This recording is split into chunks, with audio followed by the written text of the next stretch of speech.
My lords, let me begin by cautioning the chamber that I may sound slightly Pollyannish and if not naive in the remarks that I'd like to offer today.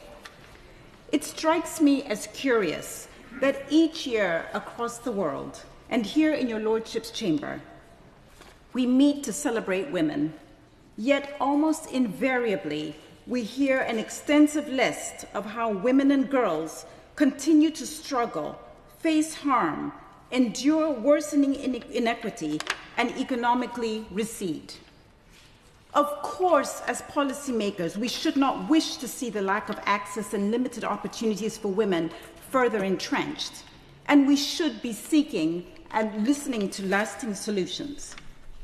In this sense, a clear and accurate articulation and problem identification has its part to play in achieving the best and highest policy outcomes.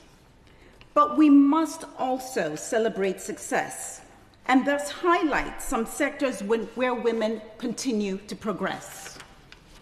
In politics, globally, the share of women in parliaments has increased from 24.3% in 2019 to 27.2% in 2025.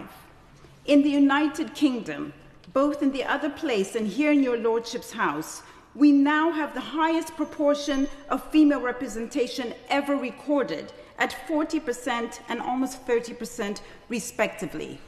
Dare I say it, we are in the room where it's happening. We need to do more.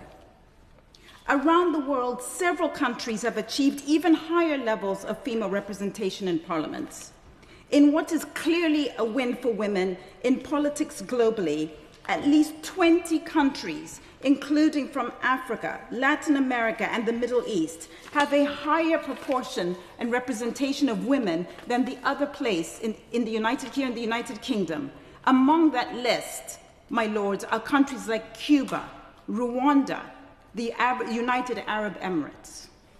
Meanwhile, in business and finance, Cranfield University annual survey notes that women now make up 43% of directors on FTSE 100 boards, compared with 5.8% in 2000.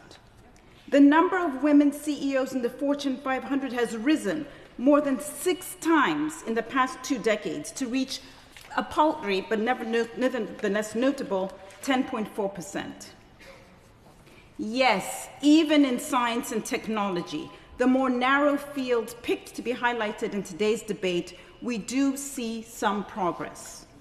It is sadly true that women remain underrepresented in science, technology, engineering, and mathematics, and that women-led startups, as my noble Baroness Lane Fox mentioned, find it hard to secure venture capital for technology and startups.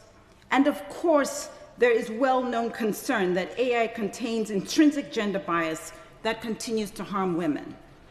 However, there is also good news worth stressing. First, according to the government statistics, over 29% of STEM roles are now held by women.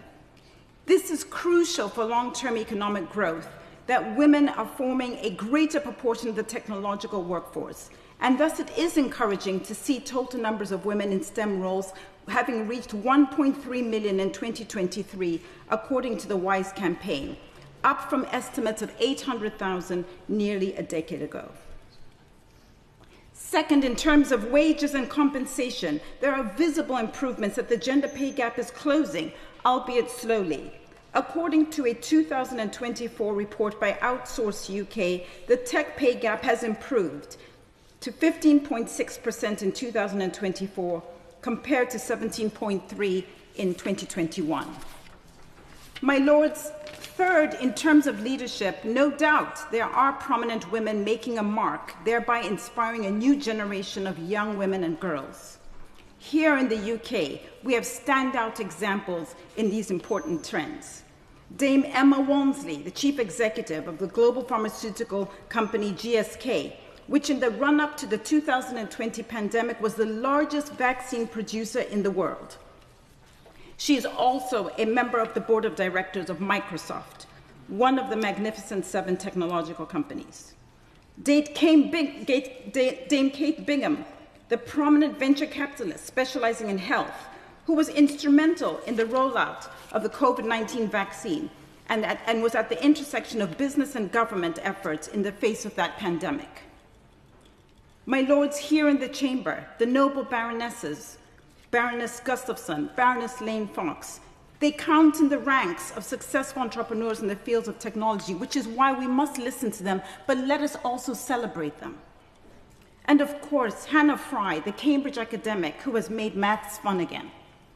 My lords, there is no doubt significant and even unfair inequities between men and women remain and indeed persist.